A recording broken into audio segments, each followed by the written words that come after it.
Have you ever been told you are too valuable in your role to be promoted? Have you ever felt as if you were essentially professionally pinned on the organizational chart because they simply didn't want to promote you? But hey, you're valued and they really like you. See, this can be a difficult and uncomfortable conversation with yourself, your supervisor, and your organization when you realize you are so good at what you do, they don't want to promote you. What do you do?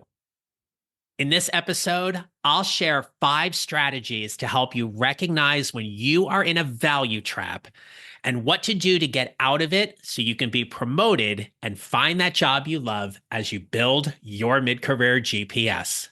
Let's get started.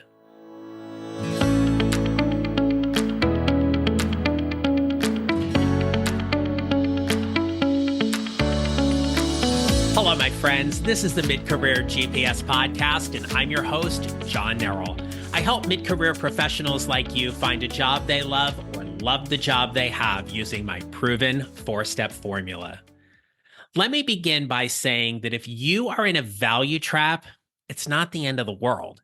Your organization likes and values you, and they may even be incentivizing you in some ways, including bigger bonuses, spot awards, comp time, or other perks. But a value trap means that you are professionally appreciated, so much so that your organization doesn't want to promote you or move you from your current role because they fear, and this is important, they fear whoever moves into that role won't be able to do as great of a job as you are. Well, here are 5 strategies to help you navigate the value trap. And the first is you have to recognize and address and acknowledge you're in it. Understanding the value trap means you know you bring exceptional value to your organization because of your skill set and expertise. And because of that, you may have a boss or a supervisor who's hesitant to promote you because they recognize it's hard to find a replacement for you who's going to perform at the same level.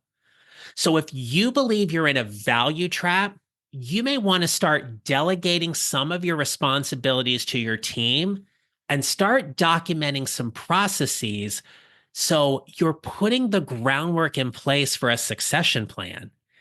And if you're hesitant to delegate some of those responsibilities and you catch yourself saying, yeah, but I really like doing this part, or, it's just better or easier when I do it, you may be contributing to your own value trap.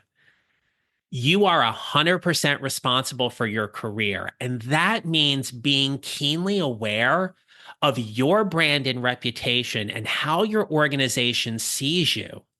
If they love you so much that they don't want to move you, your professional growth and advancement within that organization is stunted. Now, it's different on some level if they say, hey, we'd love to promote you. There's just no spot for you available on the organizational chart above you.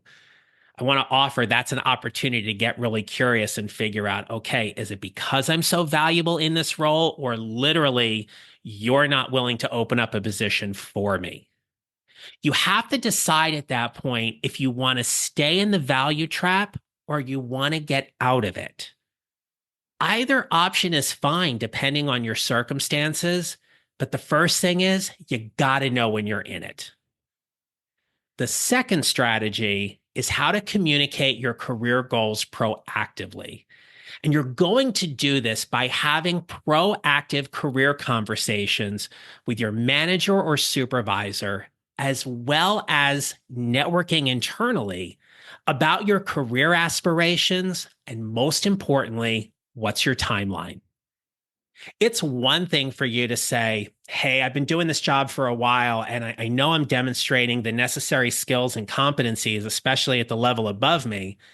I'd really like to be promoted. Okay, great. You want to be promoted. Are you putting a timeline on that? I'd really like to be promoted at the next promotion cycle. or by the end of next year. If you're not putting your wishes out there, you're not communicating directly with those people who have the ability to promote you and are in the room having those conversations to know exactly what your goals and aspirations are. In those conversations, additionally, what you want to do is establish a clear set of criteria or a roadmap needed to achieve the next level. That means having conversations with your supervisor about what skills you may need to be working on, or what projects or opportunities can you get that will increase your visibility. This is the point in the conversation where you need to go deeper. And in going deeper, it's about getting the clarity about what you need to do and what the organization's expectations are. If you aren't communicating why getting promoted is important to you, how can your supervisor be a strong advocate for your advancement? And if they're not going to advocate for you, you need to know why. That's about having the difficult and intentional conversations to move the relationship forward so you have the career clarity about where you stand in that organization so you get all the information you need to decide what your next steps will be. Hey there, is your LinkedIn profile working for you 24/7?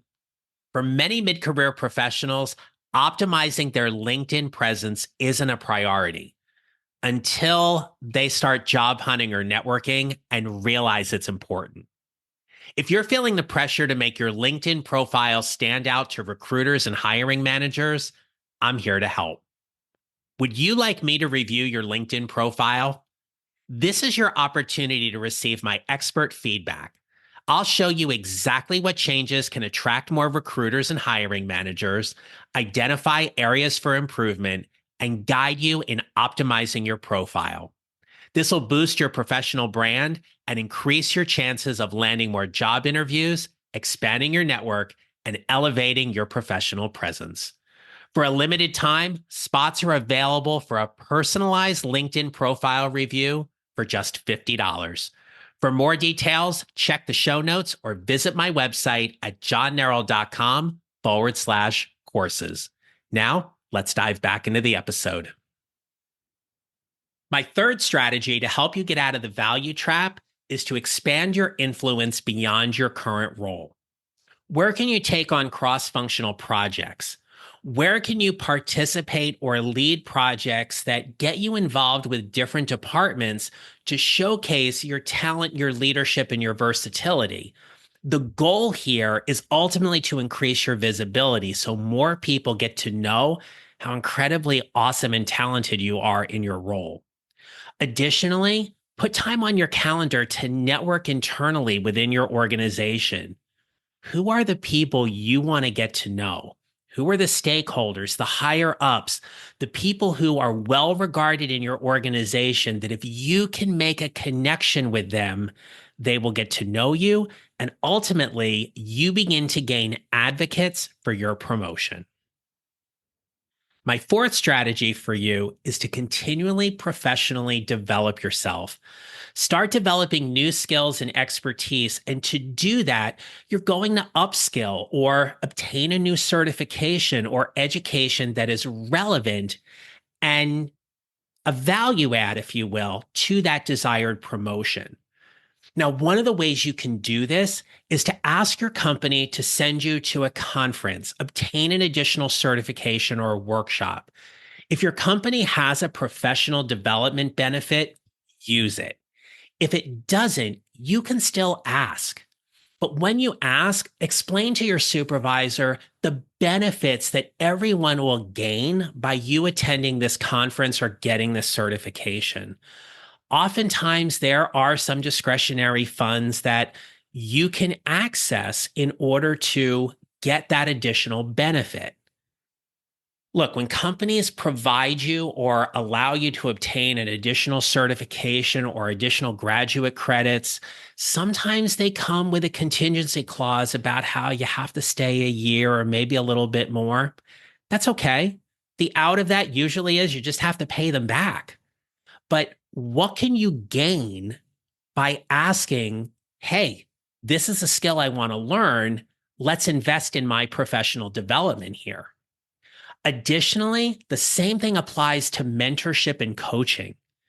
You may want to seek out mentors or executive coaches who can provide guidance, feedback, and support in your career development. There are people whom I work with or I have worked with where their company pays for their coaching. It is a value add or an added benefit for them to say, yeah, we're thrilled you want to develop yourself and we'll actually pay for your coaching. Does your company provide that? Would they offer some assistance in you hiring a coach? Or maybe your company already has coaches available, especially if you're at an executive level, and that's a benefit for you in your position. But ultimately, in the end, and I love this question to ask your immediate supervisor when you say, hey, this is something I want for my professional development. You want to ask them if they say no. Is it a budget issue or a benefit issue? And the difference here is simple. The budget, they don't have the money for it. They're not allowed to do it. They don't have the resources or funds to do it. Or the benefit is they're not sure what benefit they're going to gain by you doing this. And if that's the case, the onus then lies on you to be clearer and cleaner about your story and why you see that as a benefit for you to engage in. All right. Lastly, if you're stuck in this value trap, it is time, my friends, to evaluate the organizational culture and your fit. Let's be clear. If you're in this value trap that a company doesn't want to promote you, that their best move is to hold you down on the organizational chart and say, look, here's where you are. You're not going anywhere, but we really love what you do. Take a step back, assess the situation. Observe and analyze how many promotions are typically handled every cycle within the organization, and see if you can identify if there's a bottleneck, trend, or maybe even a bias that might be holding you back or you need to navigate. Oftentimes in these situations, what I see is that the job seeker or the person inside the value trap doesn't have the clarity as to why they are being held back. Sometimes it can simply be a matter of, we just don't have a position for you up there. And if that's the case, your next move may be to consider external opportunities. If the organizational culture is too rigid or they're not willing to elevate you into a particular role, you may need to have that conversation with yourself and your loved ones and your support system about what looking for a growth opportunity outside your current company may look like. Sometimes a strategic move to a different organization can be your best path to advancement. Imagine going to interview for that job and simply explaining that, hey, I love where I work. I love the work I get to do. But I have had way too many conversations about my career advancement there. And I'm repeatedly told I'm blocked in the organizational chart. No one's leaving. They're not willing to open up a spot for me. And so because I'm 100% responsible for my career, I'm exploring some opportunities and possibilities.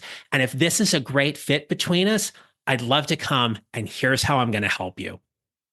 Can you imagine saying that in an interview and where that conversation may go?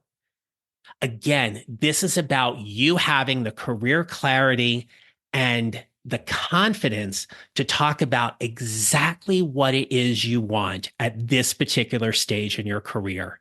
In building your mid-career GPS, this is all about promoting who you are and what you do. As a valuable and talented employee, if you don't believe that your values and talents and expertise are appreciated enough where you are, it might be time to think elsewhere.